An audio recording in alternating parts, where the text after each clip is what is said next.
Hello, world. Welcome to the Shannon Joy Show.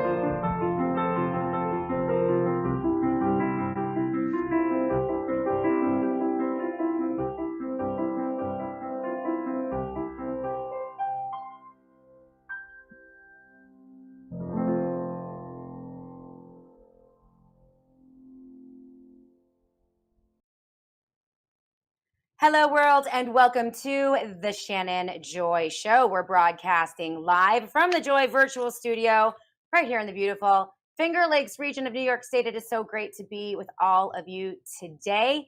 It is Tuesday, August 12th. It is beautiful up here in the Finger Lakes region. Super hot in the 90s for multiple days, but at least those Canadian wildfires have ceased, and we finally have blue skies here in New York State, which is a blessing. I hope you're all doing well today. Welcome to the live audience. We have an amazing chat going on the Rumble live chat. Great to see all of you. Rothan Walker is with us today. Chronozone 777 is joining us as well. Buskman, CM1968. You guys look amazing. The Shannon Joy Show is broadcasting live on Rumble, live on Twitter, Spreely TV, Roku TV, Apple TV, every podcast platform you can ever imagine. YouTube, we're live. Facebook, we're live. Substack, we're live. Big thank you to Inez Annie Cyrus, who is producing the Shannon Joy Show today and doing an amazing job. We have a big guest coming up at the bottom of the hour, right around 12:45 p.m. Eastern time today. We're going to be welcoming into the Joy Virtual Studio yet again our good friend, General Tom Haviland. You guys asked, and yes, I delivered on the live chat yesterday. You wanted to hear from Tom.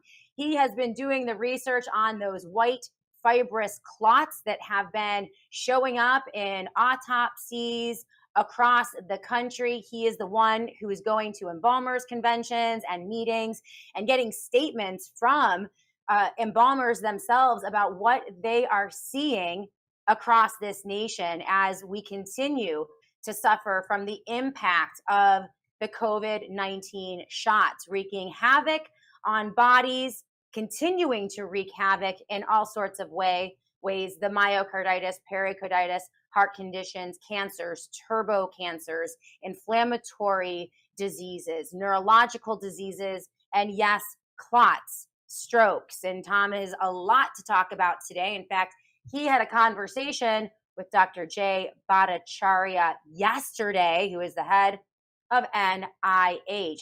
He has tried to get on the Megyn Kelly show, Tucker Carlson show, to present his findings. He has very important reports, data to present to the world about what he is finding, and the door is being slammed at every turn. So we're going to hear about his conversation and his email exchange with Dr. Jay Bhattacharya. As you know, here on the Shannon Joy Show, we've been very critical of this HHS administration, a disappointment as Robert Kennedy Jr. now moves into the 6th or 7th month of his administration.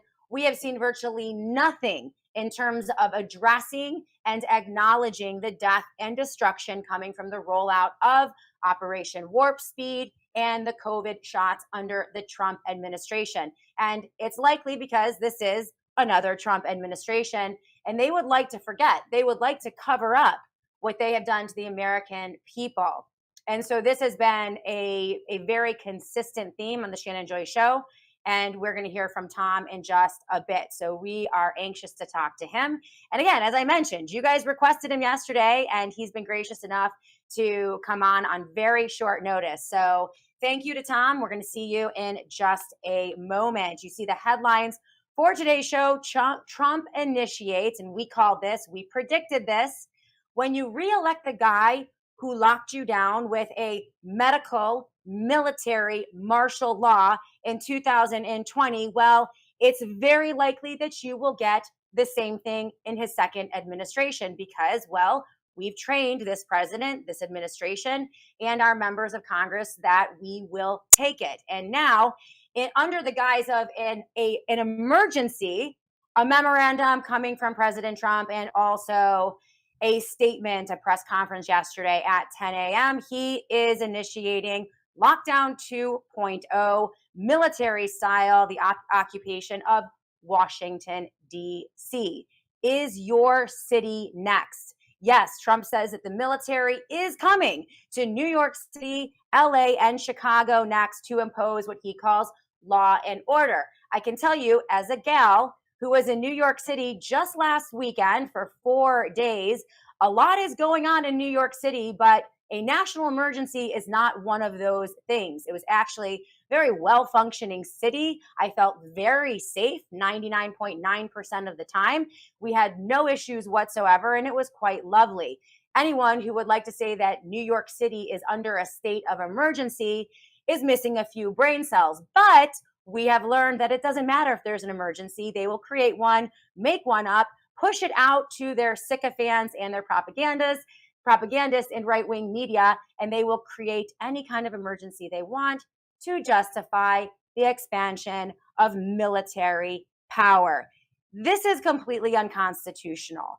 And if Joe Biden had tried this during his tenure, the right-wing influencers would be losing their minds. And you know this is true. Instead, today, because they continue to worship their golden god, they're clapping like seals and making fools of themselves with their hypocrisy. Every justification they can possibly make for a completely unnecessary and unconstitutional and frankly tyrannical exercise of military power. Yes, in Washington, D.C. Several hundred troops deployed to Washington, D.C. There are 800 residents, by the way, who live in Washington, D.C. So it is clearly a display of power. The optics themselves are dangerous in terms of precedent. And one of the regular contributors on the Shannon Joy Show, Kris Anne Hall, has been on this show many times over the years. She is a consistent warrior for liberty. I believe she was also a Trump supporter, but she's also a constitutional scholar. And this is what she had to say today about Trump's memorandum. Here is the danger, wrote Kris Anne Hall. If we normalize federal policing in D.C. under the plea of necessity, it will be used as precedent to spread into the states. Expanding federal policing powers turns them into a standing army, which is unconstitutional. Expanding federal policing powers, maybe this won't happen under this president, but the next one could use this power to rule America's streets like a political king. That's not safety. That's the road to tyranny. And that is part of what Kris Anne Hall wrote on her Twitter page just yesterday. Her handle is at real KAHALL. That's real Kris Anne Hall. And we will go through her entire post and have a discussion about that today on the Shannon Joy Show, because that is indeed the number one issue that we are facing today. And sadly, the majority of the right-wing political yackers have nothing to say about it. It's absolutely horrifying. So that's on the agenda today. We're also going to look at a piece from the Financial Times and what is happening to children's brains as we expand artificial intelligence and technology. Their access to smartphones and laptops and screens is literally changing their brains, impacting their conscientiousness, neuroticism, agreeableness, and their extroversion. This was written up in the Financial Times, reposted on Technocracy. We will take a look at that as well. We will also look at the bizarre Tucker Carlson interview. Mother Agapia Stephanopoulos, yes, the sister of George Stephanopoulos, sat down with Tucker Carlson, did an interview, hour and a half, and it was just bizarre. Clearly, to present a pro-Palestinian angle about what is happening in the Middle East. Interestingly enough, I don't believe she's lived in the Middle East for over a decade. She is the sister of George Stephanopoulos. And quite frankly, I watched large portions of that interview, and she seems more like a political consultant than she does a Christian nun. Now, as someone, as you know, who has expressed great concern for the people in Gaza and has loudly criticized the government of Israel multiple times consistently for crimes against humanity, not only starting with the COVID lockdowns and the forced vaccination of 99% of their citizens. The Prime Minister of Israel, Benjamin Netanyahu, essentially selling his entire population, man, woman, and child, to the Pfizer Corporation to run human experiments on them, forcing every Israeli citizen to take the jab. It was horrifying, crimes against humanity, but also today's actions, questions about what went down on October 7th and why the Israeli government wasn't there to protect their people. And of course, what appeared to be crimes against humanity being committed in Gaza against the Palestinian population. As you know, I have reported on that here on the Shannon Joy Show. We have expressed concern about that. I also have concern about those who want to point every problem on the face of this earth at the Jews, or who will lump all Jews into one category and demonize that group of people for what the Israeli government is doing. There are very vicious and horrifying memes and statements against people who practice the Jewish faith. That's not okay either. But because I'm not in the Middle East, because I can't find good sources that I trust, because I don't speak the language, and because I also believe that this Israeli versus Gaza situation just might be a mission to divide and conquer, make people choose sides that are impossible. And that's not to deny that people aren't being killed, that violence is not being committed, both against Israelis by Hamas and against Palestinians by the Israeli military, right? It's a very complicated situation. And everyone wants me to make a choice, to pick a side. Well, when I'm being forced to pick a side, that is when I sit back, I watch, I wait, and eventually I have learned the truth will reveal itself. Right now, what is happening in the Middle East is murky. It's cloudy. There are propagandists for Hamas. There are propagandists for the nation of Israel. Behind all of it is the billionaire class, many members of the British Empire. I mean, there are all sorts of bad guys out there. They're not just Jewish, believe me. There are Protestant bad guys and Catholic bad guys and Jewish bad guys and Muslim bad guys. There are bad women, bad men, bad Black people, bad white people, bad people of all shapes and sizes. We don't need to reduce it to a religious group or a race of people. We can identify evil when we see it. And so for those of you who would like to get me to choose a side, I can tell you right now, at this point, I'm not doing it. I'm waiting and watching like all of you and trying to figure out what is going on. But we are seeing right-wing news media and the right and the Republican Party being torn apart over this issue. This is why you have the disgusting display, the catfight between Marjorie Taylor Greene and Laura Loomer, two people that I would not count as sources because they are not consistent, and they have displayed their willingness to bow to political idols, namely President Donald Trump. So, but what you're witnessing here in the battle between Candace Owen and Tucker Carlson and so many of these right-wing political pundits, it is the forcing of the choosing of the sides. And we're not going to do that. I will say though, this interview with Mother Agapia Stephanopoulos, again, she appears to me to be a propagandist for Hamas, is just bizarre. This person that Tucker interviewed has a full mustache, a man's voice, and talks more about politics than faith. She acknowledges that she can't convert anyone openly to Christianity in Muslim countries or in Palestine because, well, they would be ostracized, they could face violence, they could be canceled or shut down. But she doesn't even try to convert people to Christianity because she's Orthodox, which I guess denies the mission that Christ laid out to go and tell everyone about Jesus Christ and the faith. So it was a very bizarre discussion. In my opinion, she's not a credible source. And And, once again, Tucker Carlson does some great work. He had amazing interviews with Catherine Austin Fitts and our friend Naomi Wolf and Mary Talley Bowden. And sometimes he does really phenomenal work, but sometimes it's just bizarre when he goes off on the alien narratives and defending people like the admitted rapist and pedophile Andrew Tate, never walking that back when it became very clear that all of the charges against Andrew Tate and Tristan Tate were very valid and very real, right? He never told his audience the truth about the Tate brothers, but he did present them as victims of the woke leftist cancel culture in the same way that Candace Owens did. So this is the problem we have. It's one of the reasons that Trump is getting away with so much tyranny and military martial law and lockdown. It's because we're being led by lunatics on the right, people who are highly inconsistent.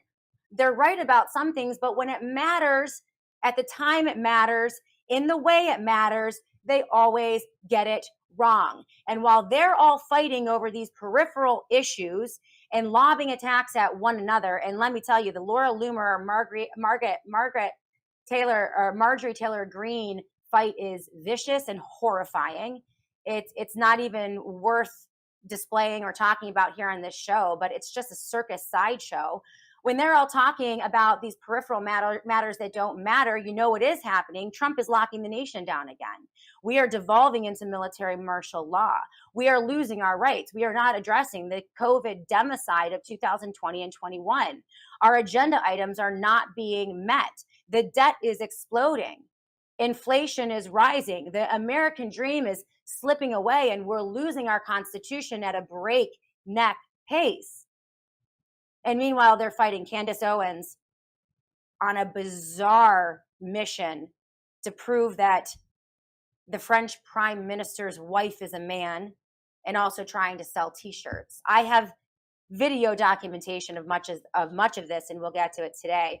But first, I do want to say hello to all of you and thank our sponsors.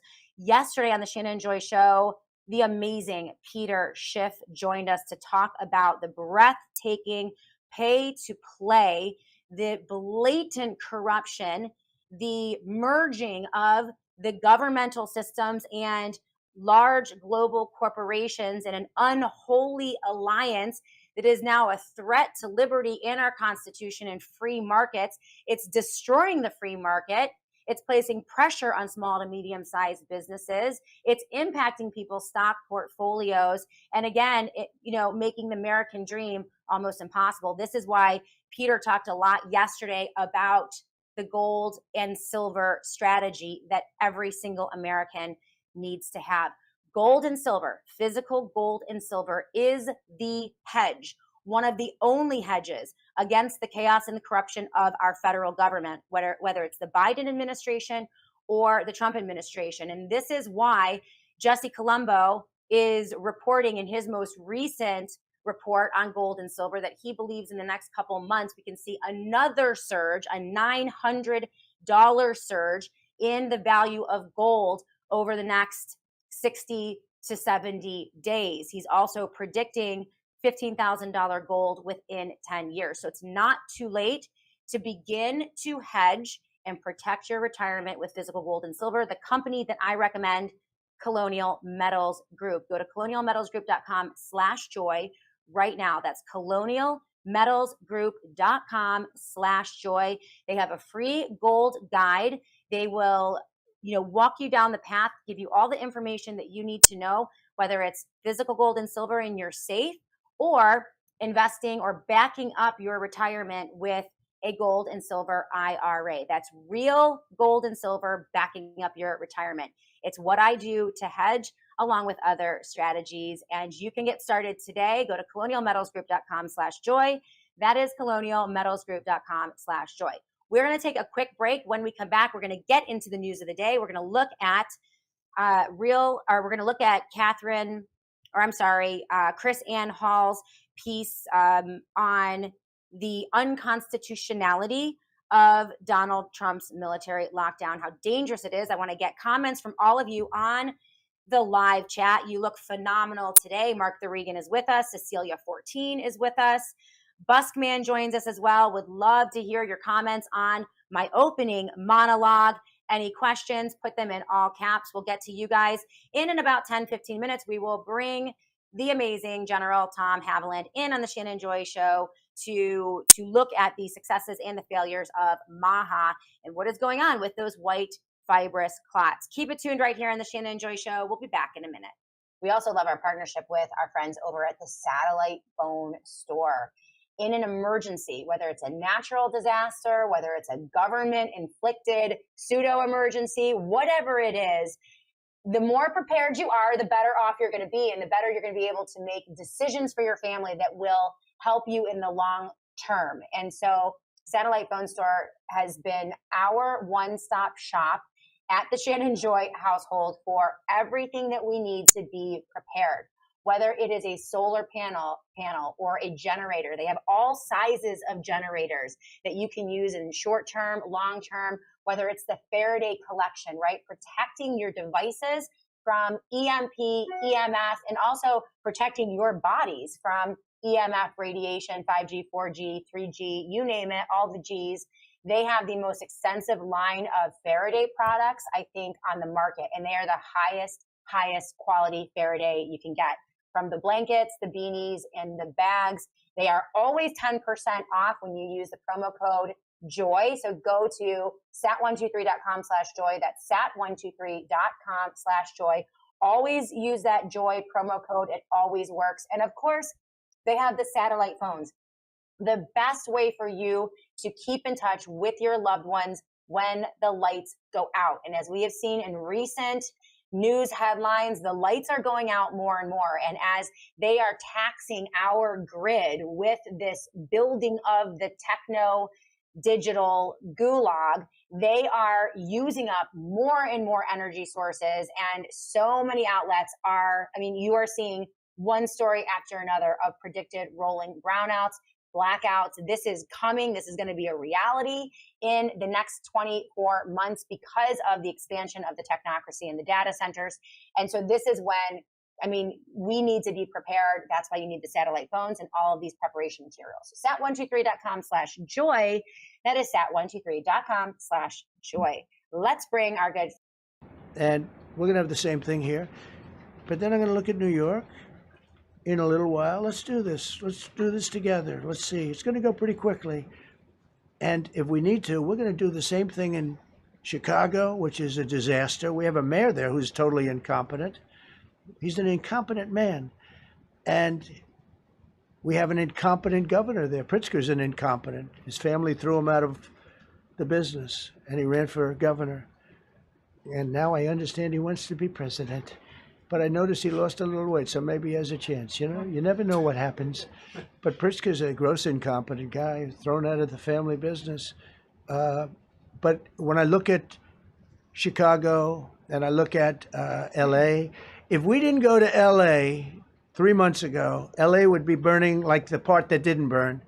If he would have allowed the water to come down, which I told him about in my first term, I said, you're going to have problems. Let it come down.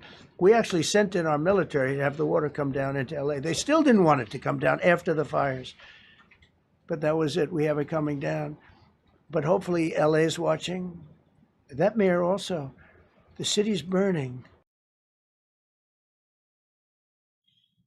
The city is not burning. New York City is not burning. I can tell you there's no emergency in Washington, D.C. In fact, Washington, D.C., I believe the crime rate is at a 30-year low. As someone who was just in New York City, as I told you earlier, there is no emergency there. Now, you might support or not support Donald Trump, but the idea that he is targeting political enemies, so targeting cities that have people that he deems to be political enemies to himself or his administration and threatening them with martial law, this is a complete devolution of our constitutional system of government. It is an unauthorized exercise of presidential power that is frankly outrageous. And this was, and I see some of your comments on the live chat. We'll get you in a minute. I wanted to just give this overview because there's a lot out. There's a lot of defense on the right of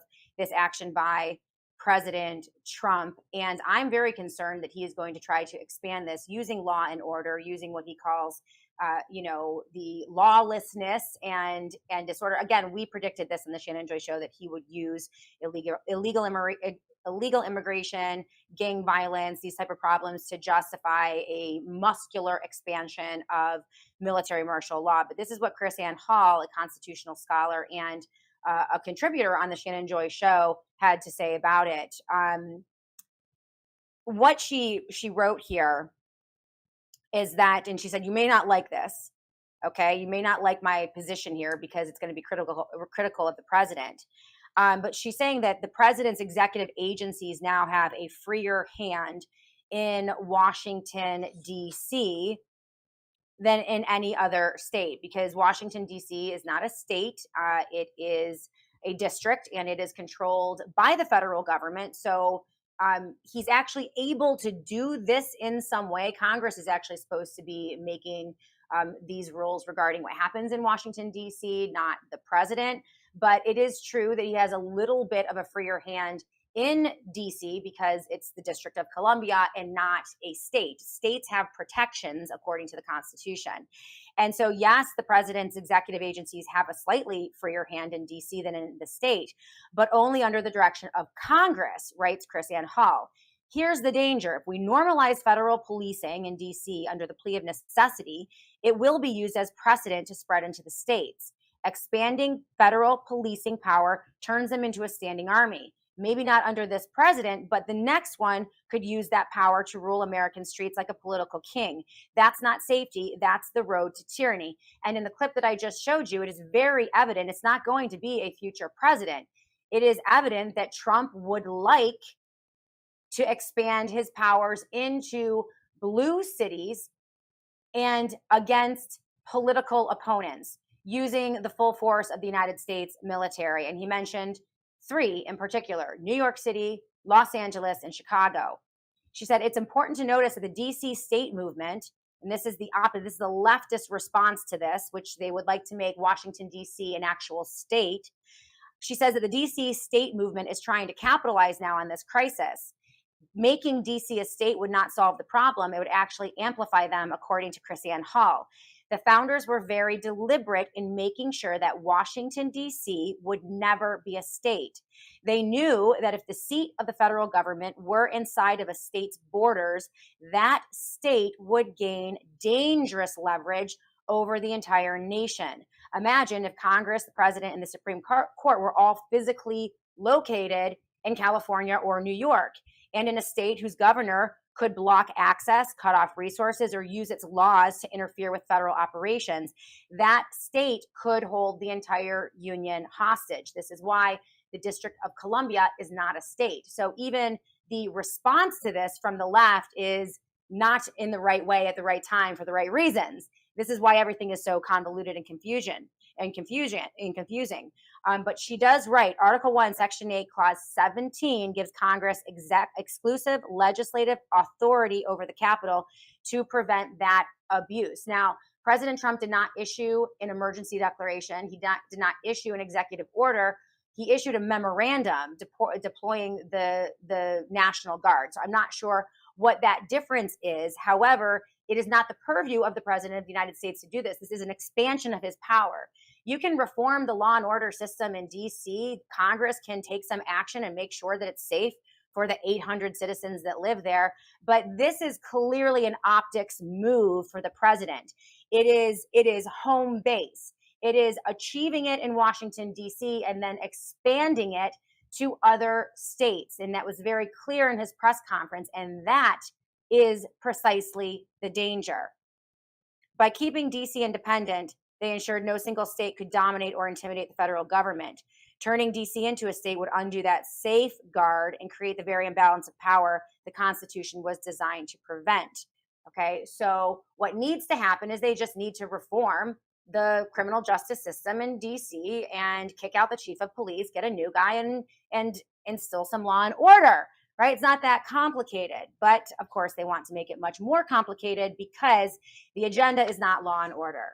It is not peace, and it is not peacefulness. It is to expand the power and the authority of the federal government, and this is indeed the expansion of fascism. Now I want to go to the live chat. I do see some of your comments.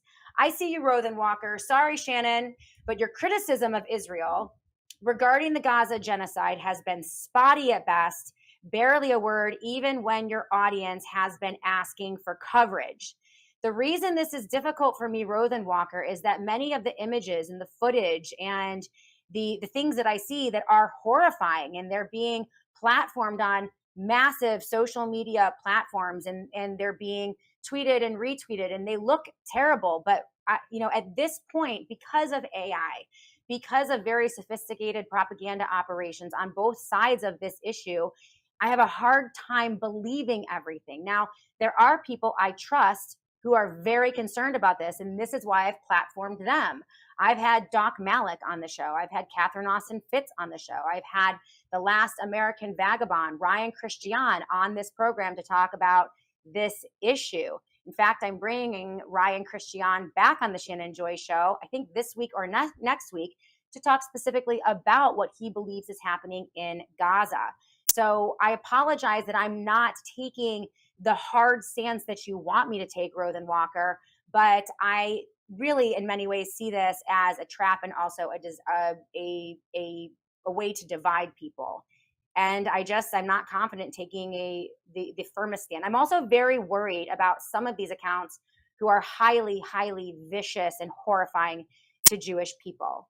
And I don't like how they're portraying this as well, but they're using the issues in Gaza, or what's happening in Gaza, to paint a very horrifying picture of people who practice the Jewish faith. And I understand there's a difference between Zionism and Judaism, and we've talked about this on the show, but it's still, it can trap people into hating a group of people when that hatred is not justified. Another from Rothen Walker. Is she an actual nun? Is the Orthodox Church in on it, allowing? I have no idea what is going on with this nun. It actually looks like, and this is Tucker Carlson, Sister Agapia Stephanopoulos interview. It doesn't even look like a nun's habit that she's wearing. It looks like she's wearing a hijab, to be honest. And yes, I don't understand the affect seems very masculine. She has the only reason I mentioned the voice and the mustache, and actually, let's see if we have a clip. Annie, do we have a clip of the interview between Tucker Carlson and Sister Agapia Stephanopoulos?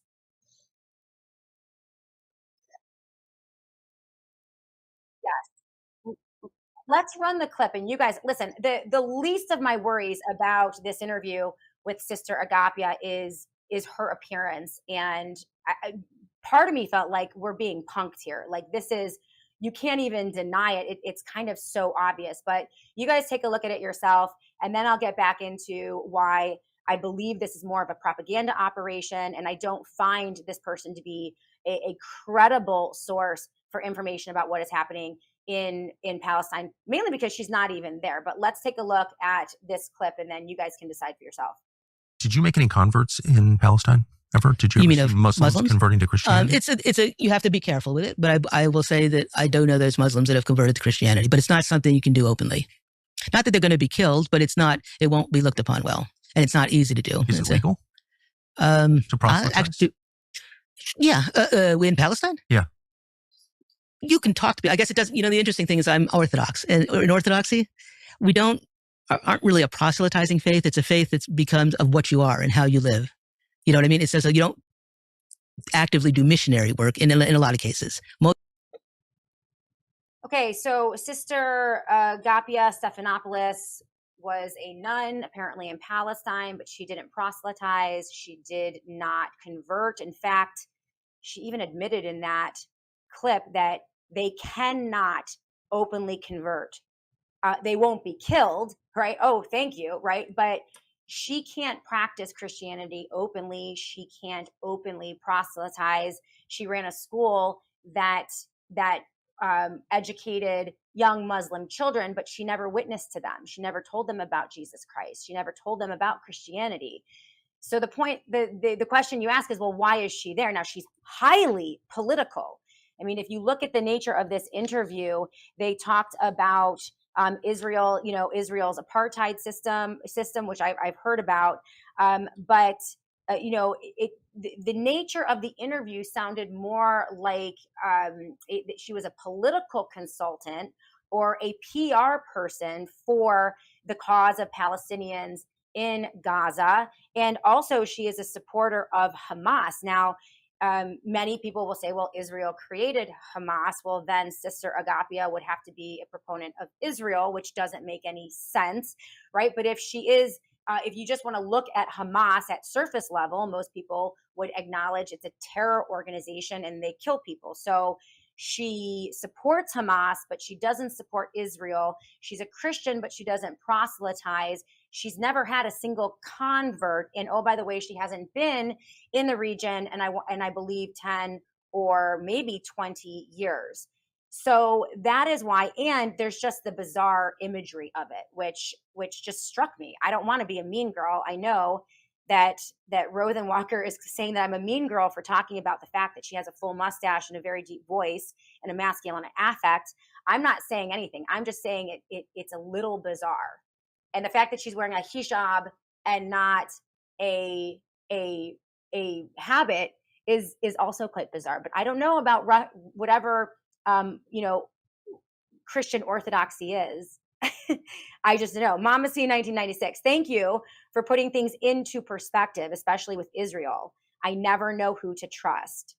That's the problem I have. And I'm trying to get great resources. Again, most of the people that I trust right now who are getting it right on Trump, they're getting it right on what's happening within HHS. They're getting it right regarding the Biden administration, the COVID lockdowns, the forced injections. They were getting it right in 2020, 21, and 22.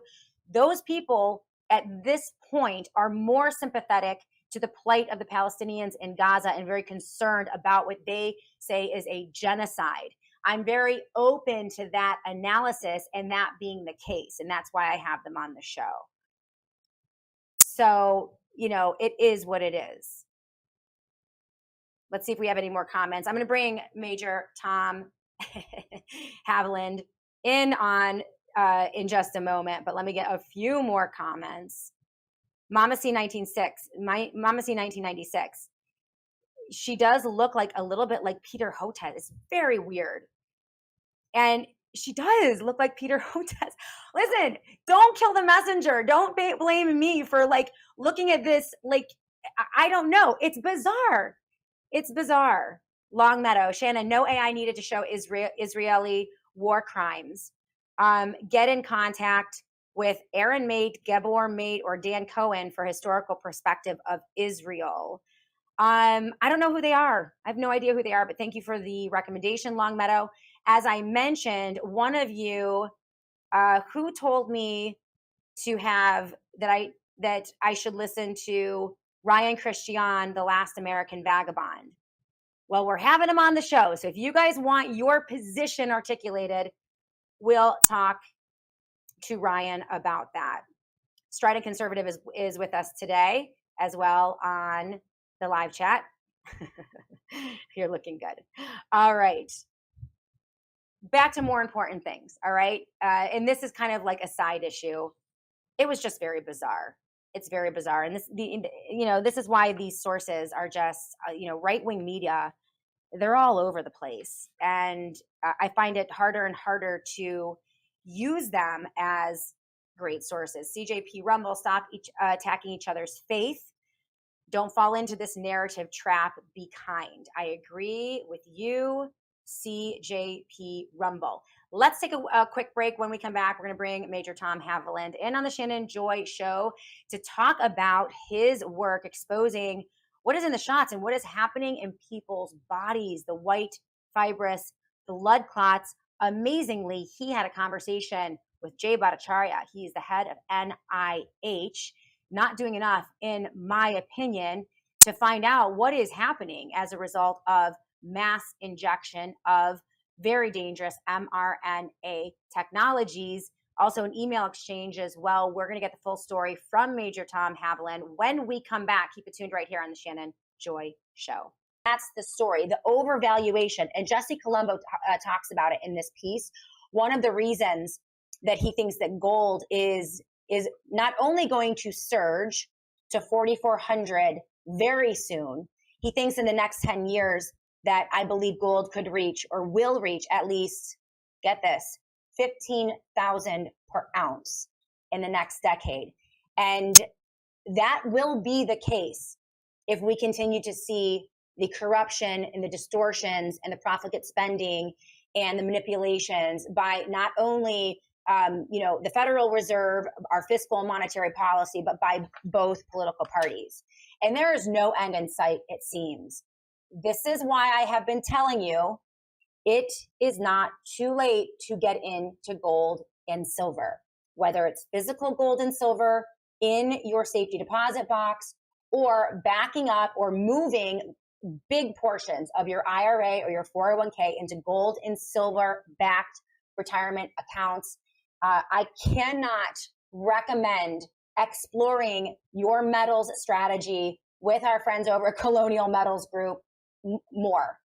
There is still time. There is still room. They are still there for you to talk to. And as you guys know, it's a company I use, colonialmetalsgroup.com/joy, colonialmetalsgroup.com/joy. That is the company that I use and I trust. I use them for both my physical gold and silver purchases and also for my independent, self-directed gold and silver backed IRA. All of the Native Path products are simply amazing. In the Joy household, we use the Hydrate. We use the Native Path Complete Protein. We use, obviously, the Native Path Collagen, which is right now on sale, 45% off if you go to getnativepathcollagen.com/joy. And that's a limited time, but it is the cleanest, the best, the highest quality collagen on the market at the absolute lowest price point. This is why I love their products. In fact, devastatingly handsome Dr. Joy the other night, he uses everything, but every so often, if he plays volleyball, he will cramp up, or if he's doing some type of strenuous activity, he'll get these cramps. It's not very often, but middle of the night last week, I'm like in the bed next to him. All of a sudden he's like, oh my gosh, like screaming, yelling, like stiff as his board. His feet are out like completely straight. And apparently both of his legs cramped up. So I'm like, oh my gosh, like trying to like get him up and turn around in the bed because he can't like bend his legs. And he goes to me and goes, get me the Native Path Hydrate now. Get me the Native Path Hydrate because it has the electrolytes in it. And so like I'm running downstairs and I'm mixing it up and I bring it up to him and it took care of it. But like that's how dependent the whole family is. My son has an entire box full of all of the stuff he's bringing back to college, and he wants to get his volleyball team on it because they're just great products. They deliver, they're clean, and the price points are absolutely perfect. So we love the team over at Native Path. Please go to their website, getnativepathcollagen.com right now. We know what collagen does for your hair, your nails, your skin, your joints. It addresses joint pain. And we know that as we age, we lose a lot of the production of collagen in our body. So this is why I use Native Path Collagen every single day in my coffee. Doesn't help with cramping, but they have the Hydrate for that. Getnativepathcollagen.com/joy.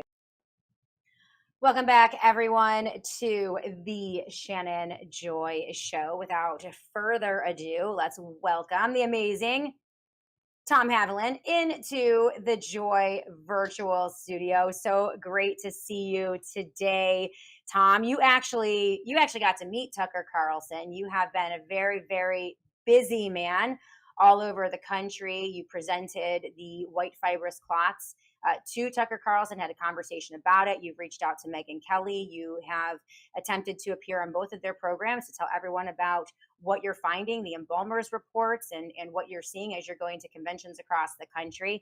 And that even culminated in a conversation with Jay Bhattacharya yesterday, quite fascinating, and an email exchange. So first and foremost, welcome. How are you doing? Good, Shannon. Yeah, it's been a few months. I think we talked last in April, and quite a few things have happened. You know, I understand when you were talking about the Israel-Gaza situation, it's hard to understand what's happening because there is so much information out there, and you have to You don't know what to trust, what to believe, what's true, what's not true. That's why when I've been doing these embalmer blood clot surveys for the last 3 years and working this issue about these white fibrous clots, I knew that I had to really bring the goods to people like Jay Bhattacharya. I had to have my ducks in line before I came to him with overwhelming proof that this phenomenon is happening. We've physically got examples of the clots, like you can see here as well. These are white fibers. So we've got the physical samples of the clots. I've also recently was a guest speaker at the Tennessee Funeral Directors Association's annual convention on June the 8th. Wow. And at that convention, Shannon, I have captured on video 18 of the 28 embalmers in that room with raised hands saying they are indeed seeing these white fibrous clots. In fact, Annie could probably show the clip here. I'll set it up. Basically, I asked the embalmers, first of all, if you are doing an act of embalming, please raise your hands. Then I asked them if you're not seeing the clots to lower your hand, but if you are seeing the clots to keep your hand raised. And you'll see in the video about 2/3 of the embalmers keep their hands up, indicating that they are still seeing the white fibrous clots. And then at the end, I asked if any other funeral directors or other staff that work in the funeral home are also seeing the clots, and 1 or 2 more people raised their hands. So if you can show that clip, Annie, it's only about a minute long. Annie, do you have the clip ready for Tom to share? Okay, here we go. So, in fact, embalmers, can I get a show of hands in the room? How many folks in here are actually doing active embalming right now? Raise your hands, leave your hands up, okay? Of those people, leave them up. Of those people that are doing active embalming, if you're seeing these white fibrous clots over the last few years, keep your hand up. If you're not seeing them, please put your hand down, okay? It looks like there's still quite a few hands up in the room. That's interesting. Look around, folks, if you're a fellow embalmer. You can see how many hands are up. Hey, keep your hands up now. People that are other people in the funeral home, funeral directors who don't embalm, other staff, how many of you have seen the white fibrous clots as well? I know you wander into the, okay? So, a lot of hands up there. Okay.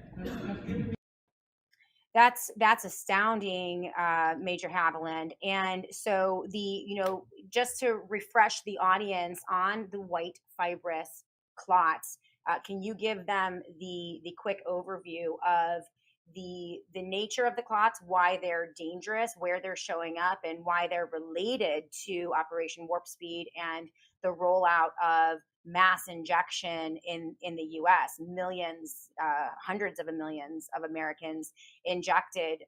Your position is that these injections are creating these highly unusual, never seen before white fibrous clots that are wreaking havoc on the human body and our organs. But can you explain quick overview, and then we'll get into when you presented this information to Jay Bhattacharya, how he responded? You're absolutely right, Shannon. Over the last 3 years, I've conducted 3 worldwide embalmer blood clot surveys. The survey results have indicated that embalmers first started seeing this phenomenon in 2021, most of them after the jabs rolled out. And then they were, unfortunately, in my latest survey in 2024, worldwide survey, the embalmer said they were seeing these unusual clots in 27% of their corpses. Wow. 1 out of every 4 of the dead. Yeah, so this is not a rare phenomenon. These things are quite prevalent. So, and then I basically told that information to Jay Bhattacharya. We had a conversation, it was on Saturday, actually. I called Jay Saturday evening, early Saturday evening.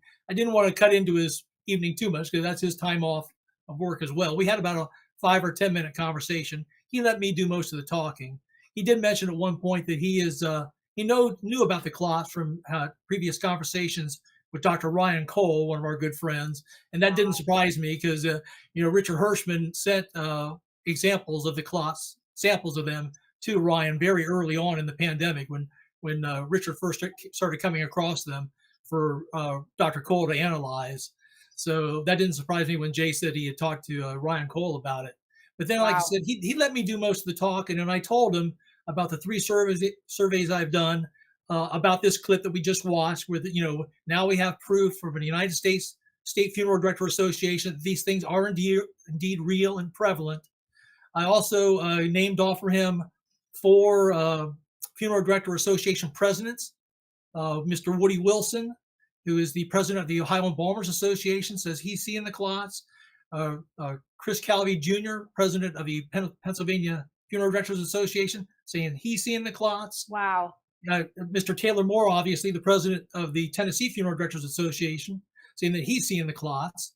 And then also Mr. Kevin Swire, who's the president of the Manitoba, Canada Funeral Service Association, saying that he's seeing the clots. So there's 4 gentlemen right there in the funeral industry that admit that this is happening, and they're presidents of their state or province associations. There's also 2 doctors that I've been in contact with. Dr. Dan McDyer, who's an OBGYN in Jacksonville, Florida, has seen what he describes as carnage in his OBGYN practice. No. And he introduced me to a endovascular specialist and cardiologist also in Jacksonville, Dr. Mohana Basharat, who works in a cath lab, what's called a catheterization lab, where he uses flexible catheters to either scrape the clot out, suck it out, or lasso it and pull it out. Oh, and he's admitted to me he's been removing these white fibrous clots from living people for the last 4 years. Oh. So I named those names to Dr. Bhattacharya, so I've come with all the evidence, right? We've got video footage of embalmers raising their hands. I've got, doctors and funeral directors, association presidents by name saying they're seeing the clots. And then, of course, we actually have the physical samples to go with it. So it's overwhelming evidence that this is happening. And like I said, these embalmers and doctors with 20, 30 years of experience never saw this phenomenon until 2021 after the vaccines rolled out. So it's a slam dunk. So you came prepared to this conversation with Dr. Jay Bhattacharya on Saturday. What was his response? He didn't react one way or the other. He didn't defend the vaccines, but he didn't implicate the vaccines either. He just, basically said he'll take the information under consideration. I double checked to make sure I had his private email address, and I did have it correct, because I've been sending him emails over the last 3 years about this subject as well. I wanted to double check to make sure he was getting them, and he is getting them. So, and then, as you know, I send these emails out to you and the rest of the team as well, Dr. Peter McCullough and others, to let him know that we know what's going on, right? This is a highly, highly impactful and effective strategy that Major Tom Haviland has deployed in getting the information that he has gathered out about these white fibrous clots. What he has done, he's put us all on an email thread, and it's a lot of big names. It's a lot of important emails, and it really is. It basically it allows for him to push information out, and we all know that we're all seeing it, right? So there's a little more impact to it, and I find it to be a really highly effective strategy, Tom. Now, Jay Bhattacharya, he is the head of NIH. NIH is the organization that deploys money, federal money, grants and subsidies and monies to conduct research. You would think that given all of this information, and a lot of questions here in the live chat about these clots, but you would think given this information, it would be alarming to him. And that using the largesse of the federal government and taxpayer dollars, it would be very simple for him to commission studies, for him to fund studies, for him to go and look into all of this, which is hopefully what we will get out of this. But did he give any indication that he was interested in this, or that he would look into it further? Was he friendly? Was he cold? Was he dismissive? What was your feeling on the response? And then we'll get into actually these white fibrous clots, how they impact the body, what they do to the body, and what they're made of. Because I see your questions here. We're going to get to all of them. But What was that response like? And are you optimistic that he is going to use his power at NIH to get something done?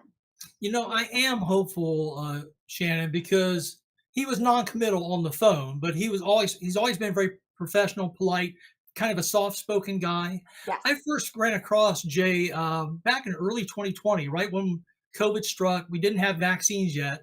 We were in the middle of March, April. The lockdowns were starting, and I watched Jay on a interview that he did with Peter Robinson on Uncommon Knowledge. It's put out by the Hoover Institute. And Jay was on to this when they were starting to talk about on the media about how the case fatality rate for COVID was about 3%. They said that about 3% of Americans that caught COVID were going to die of COVID. Jay said, no, that is absolutely incorrect. because he had actually taken the initiative himself. He had done a seroprevalence study in the Stanford area. That's where, he was a professor at Stanford University. Right. And he had done a seroprevalence study with quite a few people in that area. And he had come to the conclusion that those that were estimating the 3% death rate had undercounted the number of people with COVID by about a factor of 10. So in that denominator, if the numerator is the number of people that die, the denominator is the number of people that actually have COVID. Jay's real number of the people that had COVID was about 3 times or 10 times that of the people that the press was saying. So Jay was predicting that the case fatality rate would wind up somewhere around 0.3%. Wow. Tenfold less than, and Jay was right. And he was right. It was basically like a bad cold, a flu season. So that led me very early on. And then, he wrote with one of the co-authors of the Great Barrington Declaration. So he had his head on straight, and Jay was very, on to what was happening during the pandemic. So that leads me to believe that he will do something. Now, I think one of the problems with Jay is he is so nice, kind, soft-spoken. I'm not sure if he's got a little bit of that General Patton in him, because sometimes you have to be a little, because he's working with deep state people within his own organization, the NIH, as well as Macri and the FDA and RFK Jr. and HHS. But that doesn't mean he has to play nice with these people within his own organization, because they were negligent in their duties the last 4 years. They should have been doing these studies like I've been doing about the white fibrous clots. They should have been examining this. Jay Bhattacharya does not have to go to battle to do this. He is the director of the NIH. He's the guy. He's the man. He decides where the money goes. He doesn't have to ask anyone. He doesn't have to go to battle with anyone. He doesn't have to convince anyone. He doesn't have to justify anything. All he has to do is say, we are going to study this because there is overwhelming evidence. And let me tell you, he's getting a lot of pushback. The NIH just pushed out a tweet rolling out, instead of investigating these type of things to date, they are rolling out a new universal vaccine that they say will replace the mRNA technology. Lots of problems with the technology, and the responses were absolutely vicious, Tom Haviland, to the NIH tweet. This is what it said: advancing beyond the one strain at a time approach. Generation gold standard, and this is under the NIH, under the purview of Jay Bhattacharya, universal non-mRNA whole virus technology. Okay, so again, it's technology. It's not necessarily natural or organic or human, for broad and durable protection. Intranasal formulations designed to protect against multiple influenza strains and future viral threats. For more information, so this is what they're studying, and he linked to a HHS government website, but this is what Brad Skistimus of 5 Times August had to say. I liked the big plan to restore trust in healthcare was to completely ignore vaccine injury. They haven't studied that, by the way. Do you remember the red box reports? They're still out there, and to date, 38,742 deaths reported post-COVID-19 shot, 221,113 serious adverse injuries resulting in hospitalization. They're not studying that. They're not deploying monies, taxpayer money, to study that. Instead, they're pushing out these pharmaceutical products. He said, ignore vaccine injury and death and sweep it entirely under the rug in favor of not just more shots, but super duper extra safer and more effective ones that are one size fits all, and they're magically going to solve every viral threat that we face in the future. Kevin McKernan has said, National Institute of Hubris, until you repair the harm from your last money grab, hard no from most people. Edward Dowd, the holy grail of vaccines, yeah, no thanks. Sasha Latipova, Jeffrey Taubenberger can shove those syringes with multiple strains of bullshit, she writes, where the sun don't shine. Betsy McDonald, PhD, not interested, NIH. How about senescence and longevity, metabolism, well-being, right? Mary Talley Bowden has this to say: sorry, no, all trust has been destroyed. So this is what Jay Bhattacharya is dealing with. You are just the nicest, kindest, sweetest guy in the whole world. And I think that there's a lot of power in your approach. And so I think we need people like you to go in. You're optimistic. You're continuing on this path, and you're really beginning to push these guys in the right ways to do the right thing.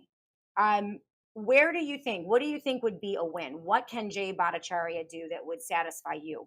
Well, they really have not addressed the big things like you talked about, Shannon. They haven't addressed canceling the PrEP Act, taking the jabs off the shelves, obviously, taking away Big Pharma's immunity from liability, taking away their ability to advertise on TV, addressing the vaccines injured, like you just talked about, prosecuting those that did criminal, that harmed humanity. That's right. And just basically apologizing to the American people. They never really come out and said, we're sorry about what we did to you.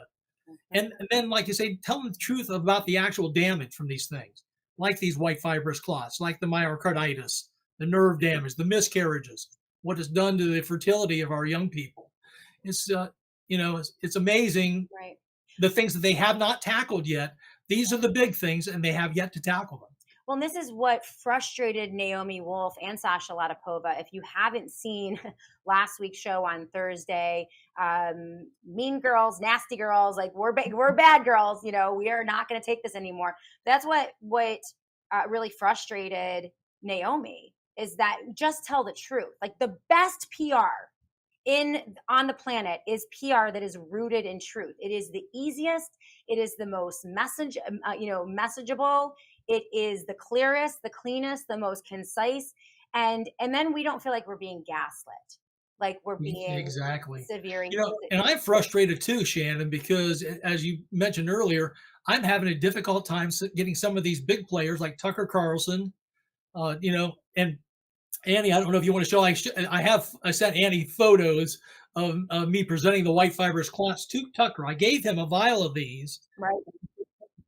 That's okay. I gave a vial of these to Tucker last September, and then there's a photo of him and me standing to each other, and he's got the vial in his pocket. So he has it. I also gave a vial to his producer Samantha as well, and then on. Just a couple weeks ago, I was asking to get on Megyn Kelly's show. Megyn, has been injured by the vaccine. She's been immunocompromised. But I have got this email response back from her folks, from Allison, who's her booker for her show. And I'll just read it to you. It says, "Thanks, Thomas, for your message, and apologies for the delay. We aren't going to be able to schedule at this time, but we really appreciate the opportunity." Not interested. Isn't that strange? And even Glenn Beck. I love Glenn Beck, and I love Steve Deace, but I cannot get on their shows either, despite the fact that last December I did get on Jill Savage and Matt Peterson's Blaze News Tonight show. Right. So, but obviously that's a more minor show than either Steve Deace or Glenn's 9 to noon radio show nationwide. Yeah. Why don't these big time conservative people want to put me on to talk about this, the most spectacular of all the COVID vaccine side effects? It's really bizarre. Yeah, Tom Haviland, and you can support all of Tom's work at lauracastner.substack.com. That's where he consolidates all of his studies. I mean, he's done an enormous amount of research. He puts out annual reports on these issues. Again, he is talking to embalmers. He is going to conventions. He's having these conversations, writing the letter, building the evidence, and also pushing it out. One of the most impactful campaigns. I mean, Tom, everyone can learn from you in terms of how to find a truth and then push it out. So many on the live chat are asking about, let's talk about these white fibrous clots. Mm-hmm. So many are asking, what are they? What are they made of? Do you have an idea of what is happening, the mechanism, the mRNA technology and the spike protein and the lipid nanoparticles and all of the other ingredients, the monkey DNA or whatever else it is, and all the horrifying ingredients in this shot? enter the body, and in what way does that contribute to the development of these clots? And to your best understanding, what are they made of? What are they? Yeah, we know precisely what they're made of, Shannon. Basically, it's your blood clotting natural protein called fibrinogen that's produced by the liver, and it's in a liquid form in our blood plasma. But it converts to a white solid called fibrin whenever we have damage, normal damage done to our vascular system, our veins and arteries. And it forms a nice clot if you get a cut on your arm. And I actually had showed on the last time I was on your show, Annie showed a scanning electron microscope image of what that fibrin looks like that's produced. It's nice, smooth spaghetti noodles. It forms a net.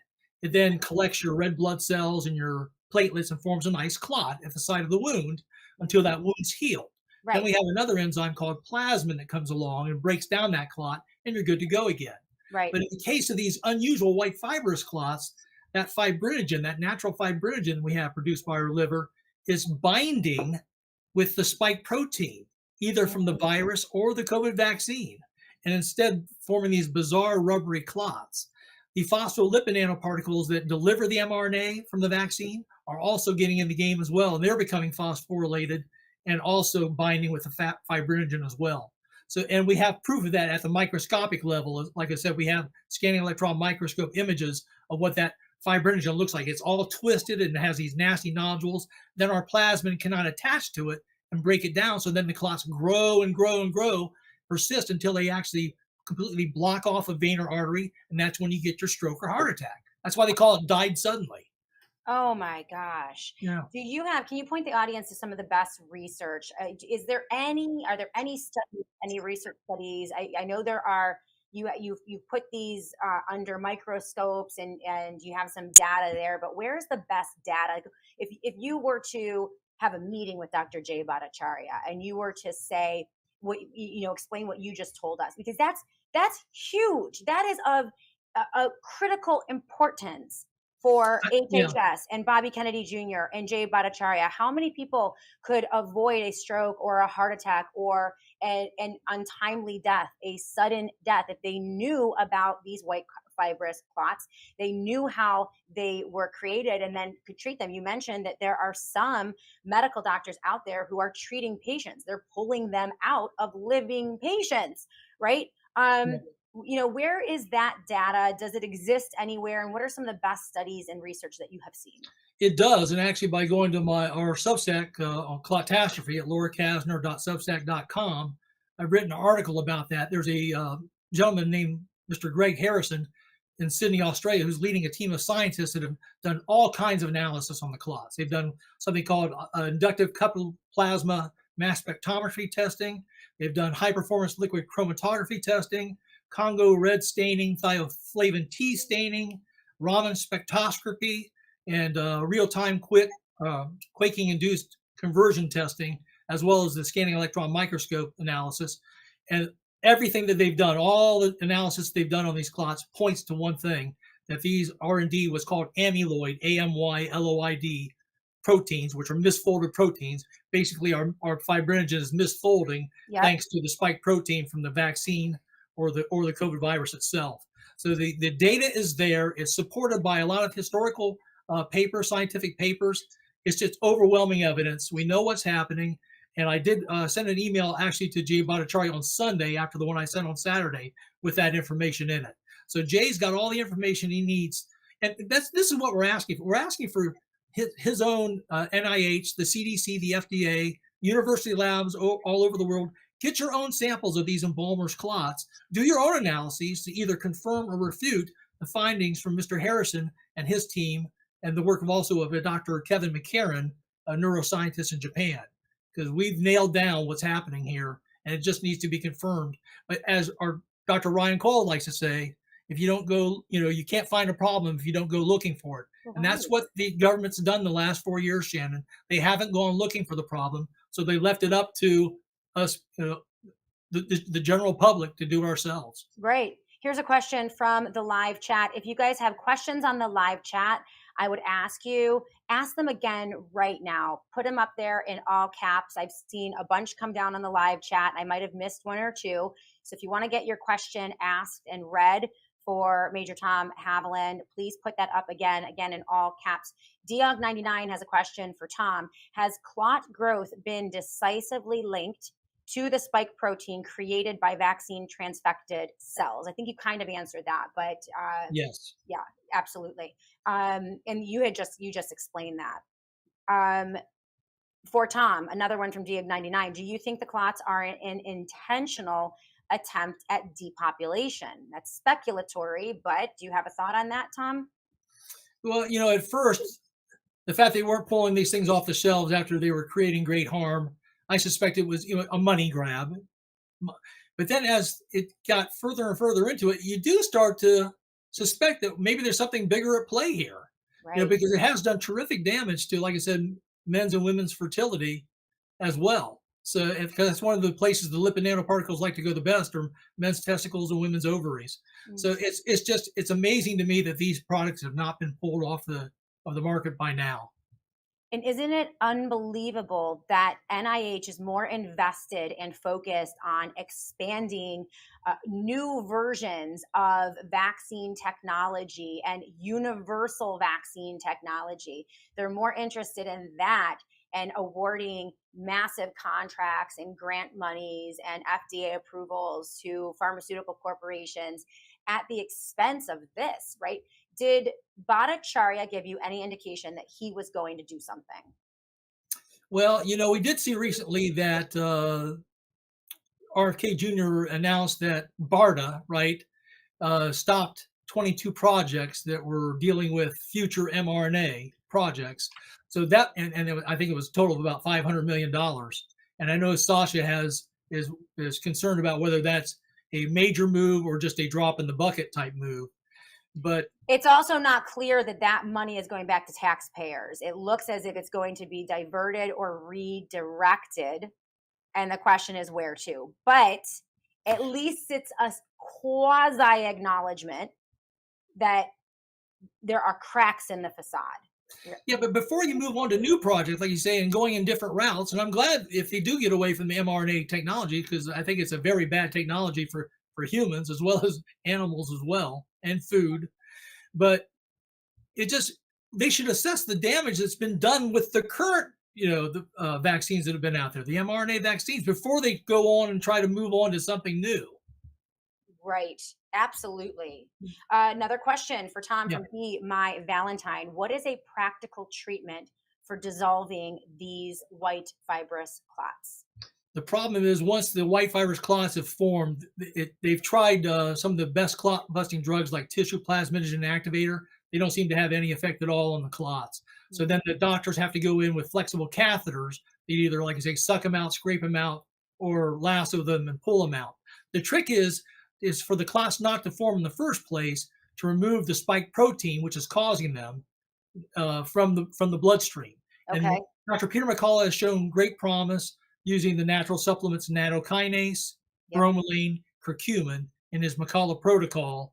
He says it's done a good job of removing the damaging spike protein from the bloodstream so the clots do not form in the first place. So you could have examples of people who were vaccine injured. They were forming these white fibrous clots. They went in for treatment protocols, whether it's the McCullough protocol or other protocols out there that I see you guys have talked about on the live chat before and that we have heard from other doctors, to remove that spike protein. And when that happens, you have examples of people who were developing these white fibrous clots and then stopped developing them. Yeah, the white fibrous clots actually start off as what we know as microclotting, and we've talked about this before. The embalmers, it looks to them like coffee grounds coming out of the blue, and the blood's draining out of the corpse. Yes.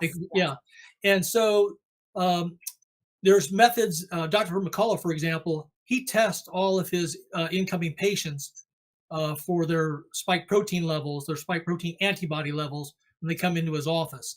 There's other people out there. This Dr. Kevin McCarran I mentioned earlier, he actually can review samples if somebody wants to send in their blood that they put on slides and then actually mail to him in Japan. He can look at it and tell you what level of microclotting is going on in that person's body. So right. Rothan Walker with a comment, Tom, you can't get on with the Con Inc. because it's too much heat on Trump. They are part of a pro-Trump, pro-right versus left machine. It is not about truth first. It's about maintaining this left v right false political paradigm. And you don't have to acknowledge that, but that was just a comment from. No, I actually agree with that. I think that's one of the reasons the Tuckers and the Megyn Kellys will not have me on, the Glenn Becks, is because they do have access to President Trump. President Trump is still in love with Operation Warp Speed, and they know if they come out with this kind of information, that might damage their relationship with President Trump. Right. But I think the truth is more important, especially when this is affecting so many people, we believe. It's in 27% of the dead. What percent of the living do you think this is happening in, Shannon? I don't know, but I actually tried to run surveys last year, but with vascular surgeons and vascular surgeon societies around the world. But I had 0 doctors take the surveys, Shannon. None of them wanted to take the survey. The doctors were tight-lipped about this. Yeah. All right. Well, Major Tom Haviland, really appreciate your work, and you are always such a blessing. You're an angel. I love working with you. I love hearing what you're doing. It's so important. And if there were more Tom Havilands out there doing the work that you're doing, just as a citizen, you don't get paid to do this. You're not trying to get famous doing this. You're just diligently out there gathering the information, respectfully and cheerfully showing it to the people who have power. And man, you just keep doing it. We're praying for you here at the Shannon Joy Show. You always have a venue here. So anytime you need to get on, you know that you can come on the Shannon Joy Show, and we will report on your findings. Keep up that great work, okay? Right back at you, Shannon. Okay. We love you. You're a warrior too. Oh, amazing. LauraKastner.substack.com. LauraKastner.substack.com. Thank you, Tom Haviland, Mama C 1996. He is vital to the truth telling. He is. What a great example Major Tom Haviland is to all of us. Mark the Regan, we don't call it the clot shot for nothing. Absolutely. Sherry Aspen, interview Dr. Anna Michaela, approving self-assembling nanocircuits in most all blood now. Look at her blood slides. Is Tom aware of this? I have no idea, and I've never heard of her, but I know that believe me, guys, there's a lot out there. There's a lot of science. There's a lot of junk science. There's a lot of propaganda. There are great scientists and quack scientists. As I mentioned, a fire hose in my face every single day, but there's a lot out there. So I'm always looking for the best, most credible sources. I love your recommendations. You guys are great. Have a wonderful day. Thank you for being with us today on the Shannon Joy Show. Please support our sponsors, colonialmetalsgroup.com/joy. colonialmetalsgroup.com/joy. After this show, do not delay. Go to that website. Tell them Shannon Joy sent you and get started on your path to protecting your wealth, your retirement with physical gold and silver. Of course, Native Path, 45% off collagen right now. Get nativepathcollagen.com/joy. Get nativepathcollagen.com/joy. Of course, our friends over at the Satellite Phone Store, sat123.com/joy. 10% off all the time for every Joy audience member when you use that promo code JOY. So make sure you get over everything you need for preparedness, your satellite phone, a bivy stick, Faraday products, EMF blocking bags, beanies, and blankets. You have the generators, the solar panels, you name it, they have it at the Satellite Phone Store, and they've been amazing sponsors, wonderful partners of the Shannon Joy Show. Everything that you need when those lights go out, Satellite Phone Store, sat123.com/joy, sat123.com/joy. And last but not least, the very first advertiser of the Shannon Joy Show, one of my dearest friends and my own personal financial advisor.